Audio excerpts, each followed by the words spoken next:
Good afternoon, good morning, wherever you're joining us from. Welcome to We Create Space Unlock Queer Leadership 101.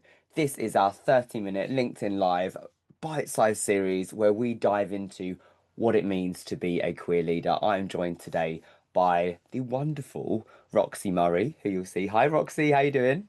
Hiya, nice to see you. Always good to see you. We'll be coming over to you in just a moment. I'm just going to take people through what Unlocked is, but just for those who don't know me, my name is Neil Hudson Basing. My pronouns are he, him. I am the Community and Events Director for We Create Space. For those of you who need a visual description, I have blonde, curly, tousled hair, gingery stubble, few facial piercings. I've got my trainer collection behind me, and I'm wearing a We Create Space t-shirt. I'm branded today. Um, just a little bit about Unlocked before we meet Roxy. This Unlocked is our queer leadership network. We are all about kind of like, enabling community and creating spaces where queer leaders feel seen, celebrated, and equipped with the tools to thrive in what they do. And queer leaders, when we think about queer leaders, we're not talking leadership with a big L. We're not talking loads of money, need to manage loads of people, need to be high up. We're talking anyone can be a queer leader. When we think about the word that phrase leading by example, that really taps into what we're trying to achieve at We Create Space with Unlock. And helping people to unlock their innate full potential and making sure that it's authentic to them. Um, who's Unlock for? Well, it's made for future leaders, professionals, entrepreneurs, and leadership experts all coming together. What does it look like? Well, it looks like events like this, Queer Leadership 101. It's also our book club, our masterclasses. So anything from retreats, networking, resources, you name it. That's what it's all about. And I'm going to stop sharing there because this is all about conversation today. And I'm delighted to have Roxy with me. Always a pleasure to chat to you, Roxy. Over to you to introduce yourself. Who are you? How do you show up in the world? What's going on right now? Thank you so much. So for those of you who don't know me, my name is Roxy Murray. I'm a disabled queer person of color who's a patient advocate, storyteller, podcaster, and digital content specialist. Professionally, I work in digital production within the charity sector, where I bring inclusive campaigns to life.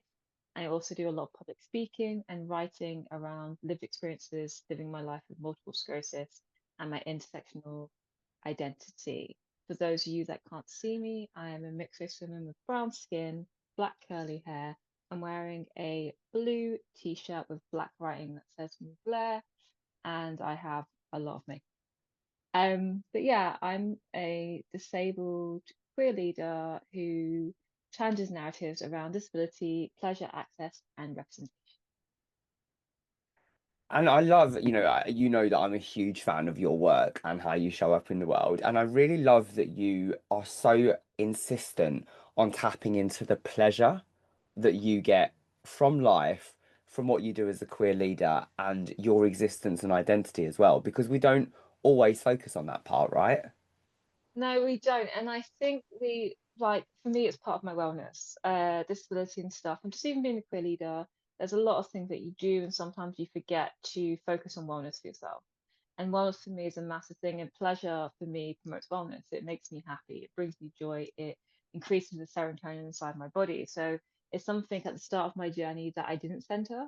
And as Yeah. I've gone through and navigated my own life being a person with disability, but also someone that's queer with disability, I realized that it made me inherently happier when I took time to focus on my own personal wellness in whatever way that looked for me. I think it's so important to talk about that journey because it isn't, a queer leadership journey. There is no one way to do it, right? What What are some of the other things that have enabled you to tap into that title of queer leader? How comfortable do you feel with it for starters? And was there a definitive moment where you maybe embraced it a bit more? So I was saying this recently, with a few things that have happened in my life that I've been great. Like I still live an imposter syndrome. Like me being a queer leader and even winning the war as a queer leader was beautiful to have that and that recognition. People being like, yeah, you're a queer leader and we see you as that. But for me, it is inherently just me being me at my highest level and just doing things that are part of my actual existence. Mm. It's like a commitment to my own care and visibility then meant that I actually realized that I could support others in this when speaking openly and choosing to embrace my queerness and my needs in public spaces. And to affirm myself and uplift myself, I could also do that for people with similar intersections. Um, but when I had a definitive moment of where I realized and started to identify one really is in the last year where I actually took the time to stop and realize what I was doing Okay. and kind of rejoice in the moments that I have had because you know what it is when you're a leader. You've always going on to the next thing that you need to do. It's a journey, and journeys kind of continue, and you forget to look at what it is that you're actually doing.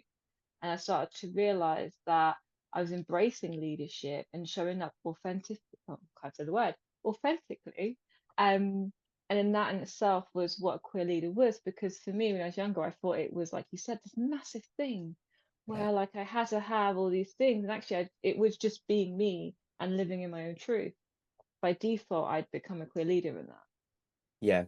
It sounds like it became something that you just was doing to something that you became more aware of, and it sounds like there was an element of I'm going to be a bit more intentional about this. Yeah. Outside of it just being love, because for me it was just love for myself and love for Mm. others and just feeling that inherent passion of like, this is wrong and we need to change this and taking steps to do what I saw like I wanted to change in the world. And I didn't really inherit that with leadership. It was only when I started to look more into what that was and then people giving me feedback on what they saw me doing is when I kind of realized like, oh, actually, this is that. It's just I wasn't intentionally like looking at what I was creating to see it in the way that other people saw it. Yeah. Yeah, almost it is a case of taking a step back and that reflection is something that we're really bad at, right? When it comes to activism, you hit the nail on the head. You do things, you move on to the next thing. There's not the intentionality, there's just the boom, boom, boom. And actually, when we take a step back, when we quantify, when we reflect, when we analyze, there's actually so much more there to see than we had ever realized. Yeah, we do forget to look our own wins in ourselves and just reflect on the beautiful things we do because I think inherently we are creatives and we're creative in a sense where we kind of look to what's the next thing I could do then? Yeah. Because it does, even though sometimes it's heavy and it can be emotional, there is a level of joy there because you have community and purpose and stuff, and you kind of somehow just stay in that flow of energy, and you forget to like go, oh, actually, like I'm doing more than my younger self, like realize they were queer, ever thought they would do, or even saw when I was younger. Yeah, for sure. More than you thought you were capable of. And I know for me, tapping into like sobriety and stuff, I am able to take those moments to reflect now and I'm more conscious about it. But it's a deliberate thing that I have to remind myself to do. Yeah, absolutely. Owning your space and who you are is part of leadership massively. So I'm gonna challenge you a tiny bit here in terms of owning your space and your leadership. So imposter syndrome, hard Yeah. relate, hard relate. When you so firstly for those watching, Roxy was recognized as one of We Create Space's queer leaders in our awards for 2025.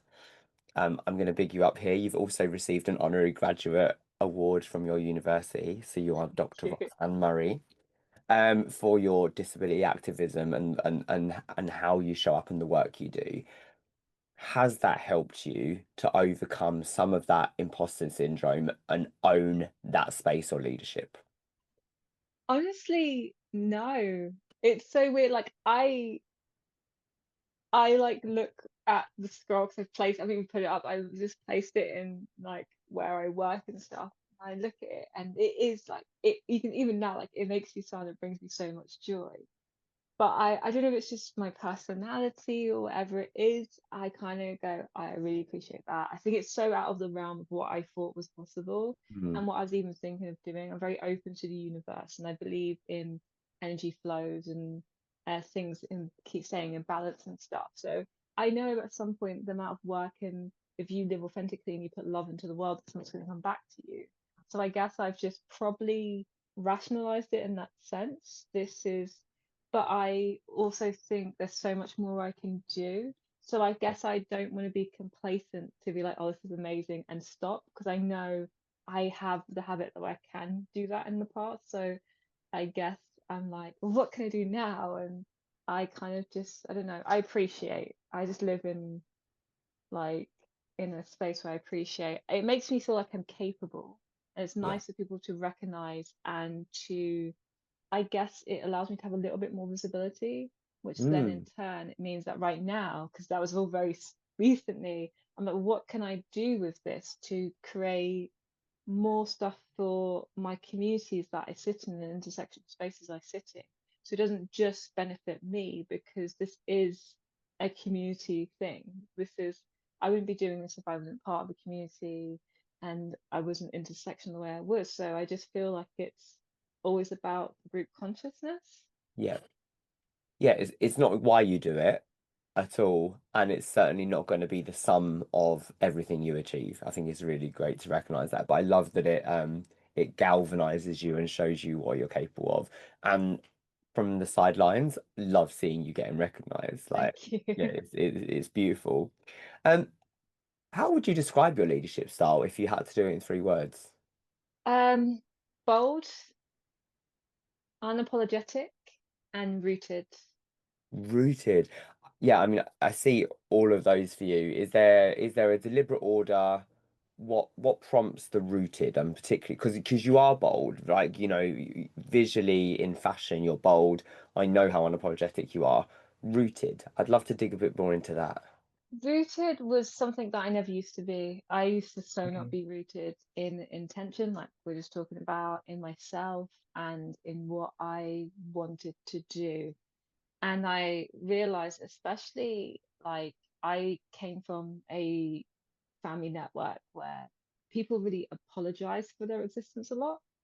And even if they really believed in something, they would apologize for it rather than they would stay rooted in their intention and in the space they wanted to take up. I realized that I had become like a tree that had lost its roots, it's about to fall over at points. And I realized to be able to achieve the things I wanted to do, I had to be rooted in my intention and create those like vines in the ground, so that when you do advocacy, as being something about this recently, and you call out injustices and stuff, people try to shake your tree. Mm, And if I'm not rooted and in my own emotion, because I'm a high emotional individual, hence why I do it, but also hence why I need to stay rooted, I'd get so emotional that I would become numb. And then I wouldn't be able to do the things that I yeah. wanted to do as a leader. So I had to learn and root myself in the space of like, this is why I'm doing it. It's okay. Some people are going to feel uncomfortable by what you're saying or the changes you want, and they're going to give you a million reasons why they can't do it or they don't want to do it or why you should be quiet. But if you know why you're rooted, and I'm rooted in love and intention, then I can stand up against all the things and all the challenges that are going to be thrown at me, because I am brown, I am queer, I am disabled. There's so many things happening. I need to be rooted to be able to weather any storm. Yeah, yeah, and really firm in that. The word firm is coming through in and unwavering and unshakable. That's so Yeah. beautiful, so beautiful. And when we do experience so much bashing on either side and the disassociation and the overwhelm and such, you've got to be firm through all of that and lean on people as well. Yeah, and I think people just think people should know that. But Yeah. when you're a queer individual, you're Mm. dealing with so much, just Yeah. accepting yourself, accepting the things around you. We live in a world where people are so not okay with our existence sometimes, that it's something that I've absolutely had to build inside myself, and I continuously have to build inside myself, no matter how much older I get. And I think that's something that some people forget in leadership, that Yeah. when people are asking for advice, sometimes it's just like the grounding is so important outside of just the doing, Mm. especially in There's the a real social sphere. Yeah, there's a real simplicity to what you're saying as well, right? Because actually, we don't need to overcomplicate it either. Like, if you bring it back to what your personal values are and where you stand in the world, that is rooting yourself to begin with. Again, the why. Yes. And I mean, with social media, like, like you do something magical. So, say for you, you're talking about sobriety and stuff, and then you do that, that's your intention, that's your story as well. Yeah, People start connecting to you and they start trying to take you in all these different avenues, and then you forget why you were there in the first place. The staying rooted means that it's okay to take another opportunity and do other things, but what's my foundation? Where's my roots coming from? So I don't forget who I am and what my purpose was in the first place. yeah. Instead, I adapt things to what my original mission is rather than adapting myself to a social media sphere where everyone wants me to do something, advertise something. That's not what this is about for me. Yeah. Thank you so much for sharing. If you do have any comments, do drop them in the chat box. Lachlan says that idea of being rooted is so important, and it really is. I never thought of it like that, and I know that will spark a lot of thought in people about, okay, cool, how do I go about doing that in this work? Within that, is there a challenge that you're facing personally at the moment in terms of your own development?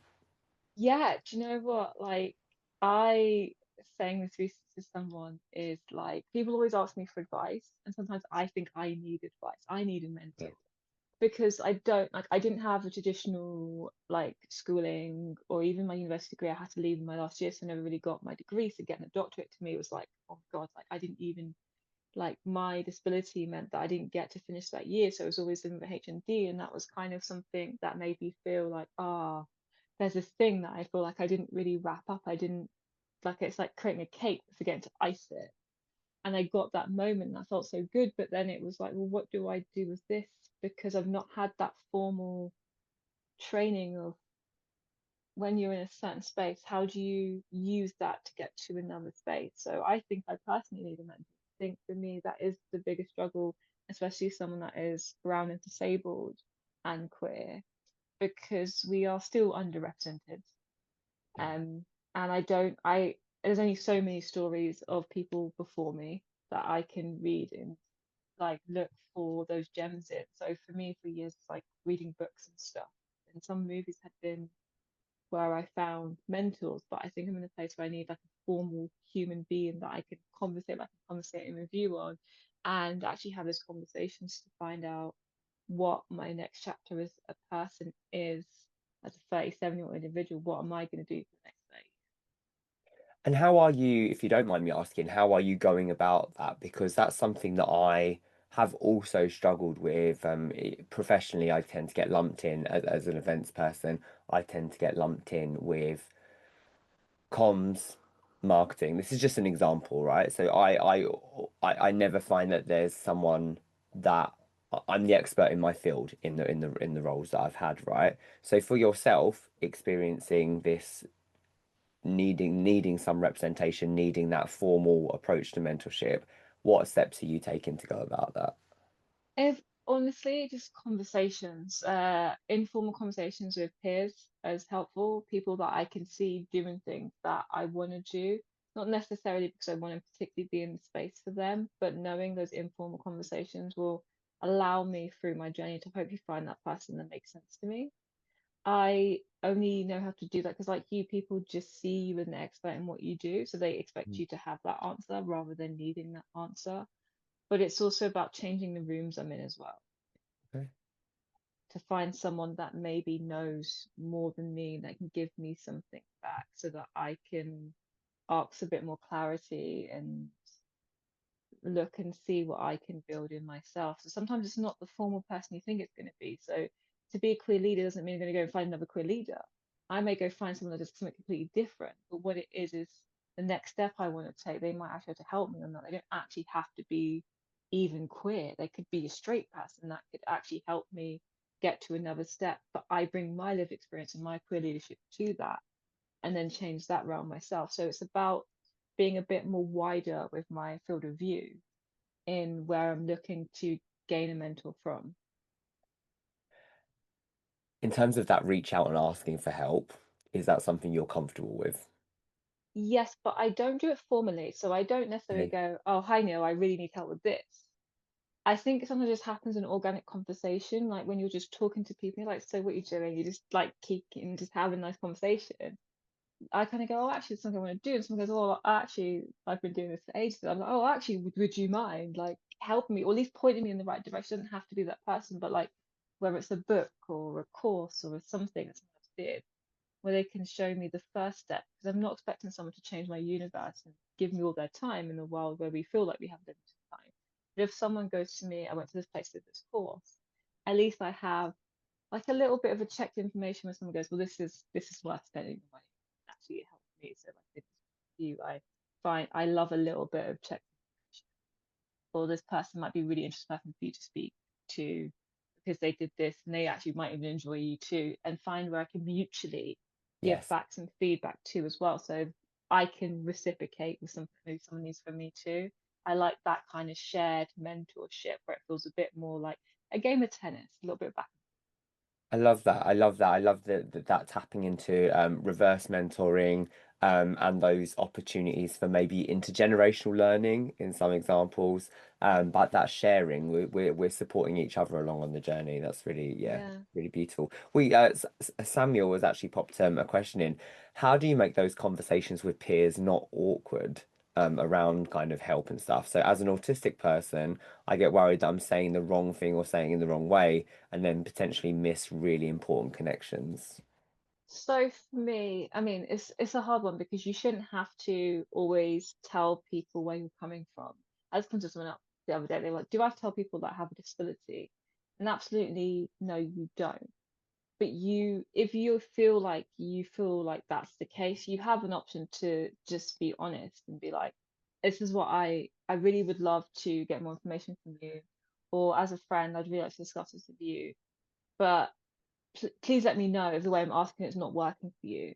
Because if they're a peer and they're meant to be someone that you have a connection with, we do sometimes have to be a little bit vulnerable. And asking for help is vulnerable, right? We feel a little bit of vulnerability in that because you are waiting for a response from someone else. I know as a disabled person, we have that extra level of vulnerability because we also have a disability where we feel like the world always says no to us a lot anyways, and they don't necessarily always understand what we're saying. As someone that's got cognitive issues myself, and sometimes my words that come out, I do sometimes think, oh, I'm really ignoring this person because I can't quite get out what I want to get from them. But then I realize that my intention is pure and I am coming from a nice, heartful place. So I try to set the premise and ask the question anyways, and know that maybe I need to slightly just adjust or ask a couple of times and be okay with that. But I do let people know, like, I'm going to ask you a question and I know it might not come out exactly the way I meant to say. So please bear with me. I know where I want to go.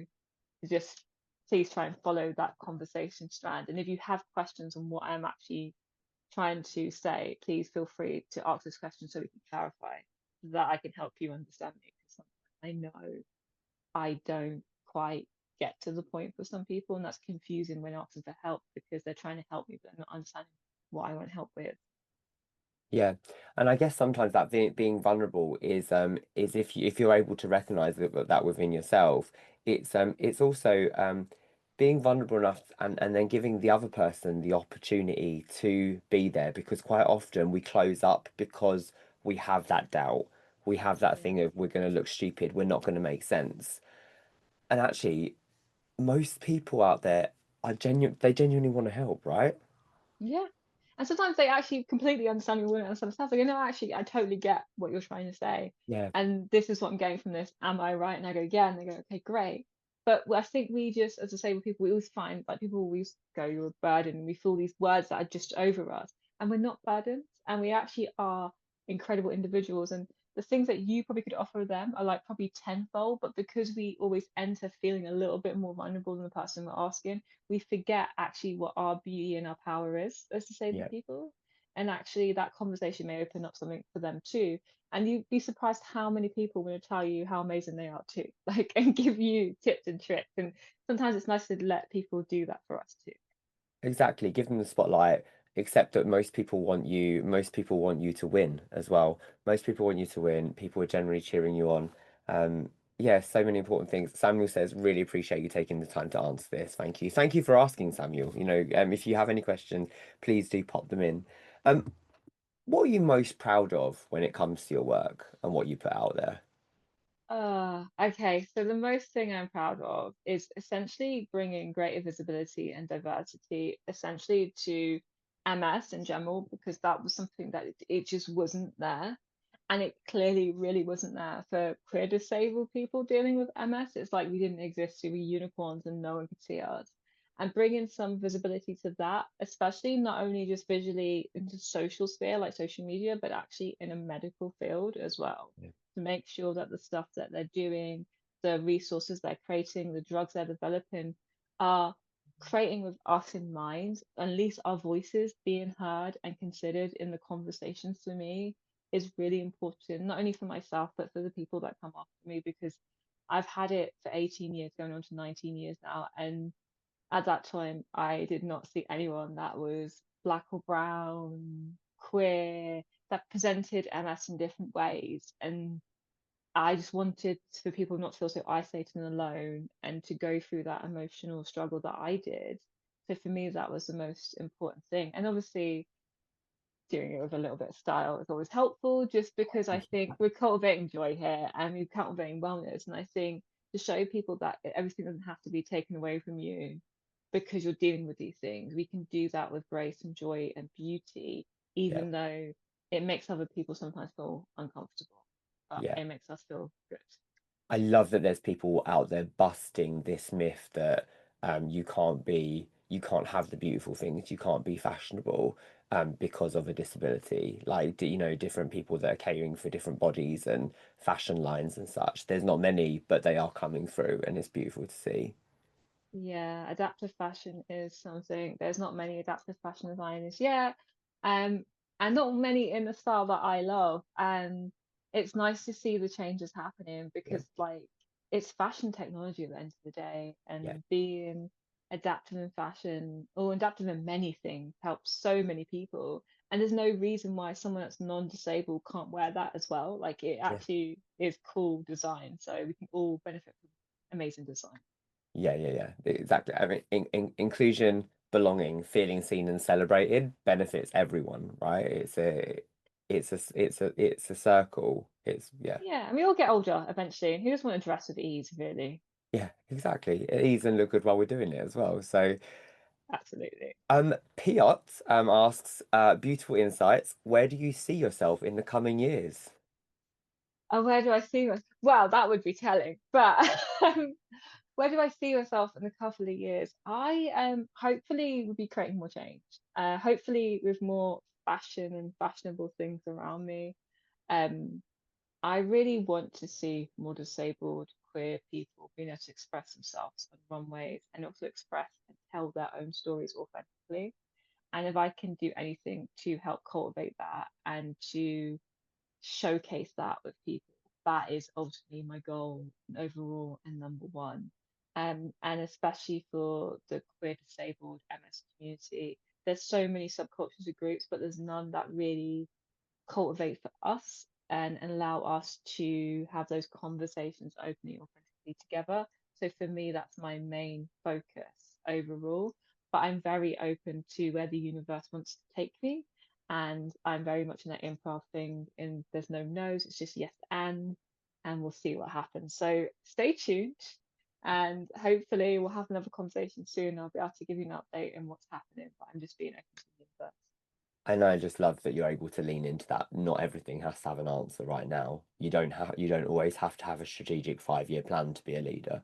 It's really Yeah. important. It's not how I operate either. So it's always refreshing when I hear people talk about that. We ask you to choose 3 takeaways for our audience under pillars of inclusion, well-being, and leadership. So what were your takeaways? So, my first one for inclusion is one that I stand by and I always stand by, which is co-create, don't just consult. Yeah, Inclusion always starts with showing our power and our lived experience. We want to create inclusive spaces where we can acknowledge all our identities, including our race, gender, and sexuality, and to make sure that our communities that we create as leaders, platforms, and events create and content that a diverse range of voice and lived experiences are included from the offset.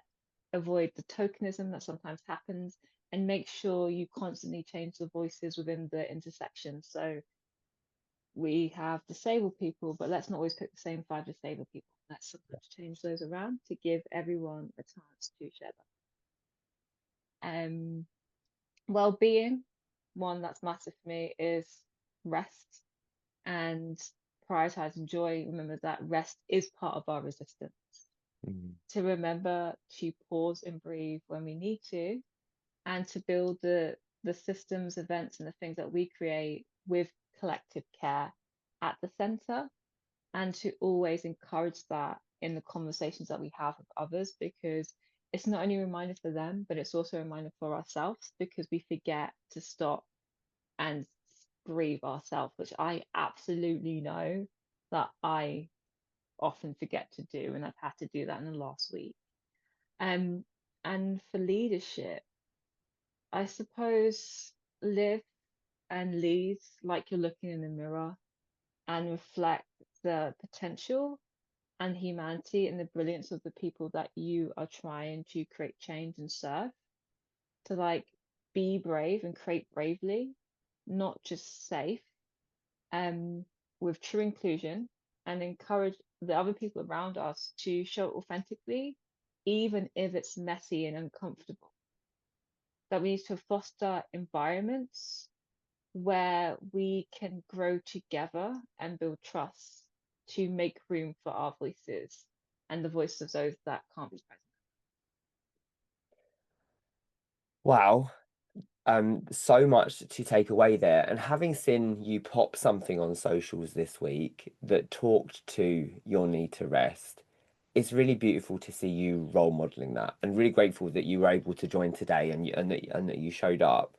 But just to see you role modeling this as a leader, it just speaks to your authenticity and your heart and your passion for everything that you do. So thank you, Roxy. I'm really grateful to see you being celebrated and recognized for sure. Thank But more than anything, the way that you create safe spaces for people to be vulnerable and authentic. thank you. I appreciate We appreciate you. Thank you so much to everyone who has popped really great comments in there. Samuel says this has been hugely inspiring. Thank you so much for both creating this space for us to listen and learn. Piot says thank you. Keep shining. Trust the universe. Same here. And then we've got inclusive design benefits everyone. Ensuring it's happening is vital for all of us. So thank you so much for tuning into Queer Leadership 101. I will send out this recording tomorrow. Please do share your feedback. It helps us to let us know where we're getting it right and where we can improve. But Roxy, thank you and see you soon. Thank you. Thank you. See you later. Thank you everyone for joining. Thank you.